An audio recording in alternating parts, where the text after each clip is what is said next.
Section 18. Draupadi said, "What grief hath she not who hath Yudhishthira for her husband? Knowing all my griefs, why dost thou ask me?" The Pratikamin dragged me to the court in the midst of an assembly of courtiers, calling me a slave. That grief, O Bharata, consumeth me. What other princess, save Draupadi, would leave having suffered such intense misery? Who else, save myself, could bear such second insult as the wicked Saindava offered me while residing in the forest? Who else of my position, save myself, could leave, having been kicked by Kichaka in the very sight of the wicked king of the Matsyas? Of what value is life, O Bharata, when thou, O son of Kunti, dost not think me miserable, although I am afflicted with such woes? That vile and wicked wretch, O Bharata, known by the name of Kichaka, who is the brother-in-law of King Virata and the commander of his forces, every day, O tiger among men, addresses me who am residing in the palace as a Sairindri, saying, "Do thou become my wife," thus solicited. O slayer of foes, why that wretch deserving to be slain? My heart is bursting like a fruit ripened in season.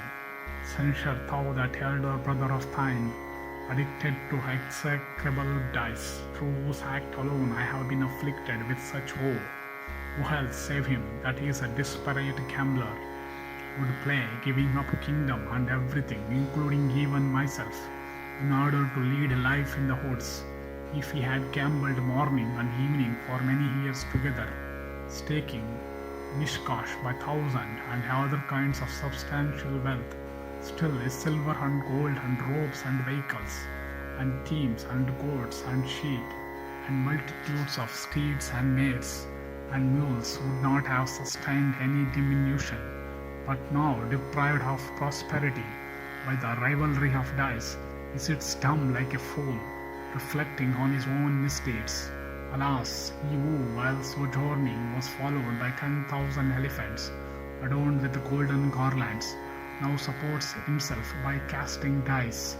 But Yudhishthira, who at Indraprastha was adored by kings of incomparable prowess, by hundreds of thousands, that mighty monarch in whose kitchen 100,000 maid servants, plate in hand, used every day to feed numerous guests day and night, that best of liberal men who gave every day 1,000 nishkas.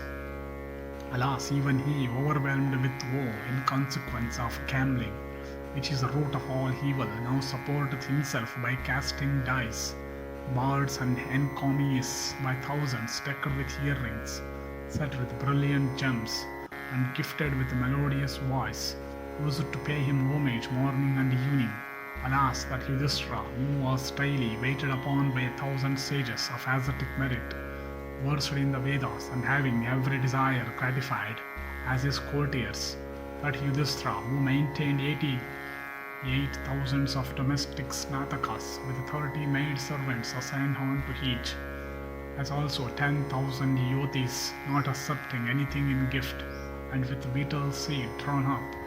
Alas, even that mighty king now liveth in such guise, that Yudhishthira, who is without malice, who is full of kindness, and who giveth every creature his due, who hath all these excellent attributes, alas, even he now liveth in such guise, possessed of firmness and unbaffled prowess, with heart disposed to give every creature his due.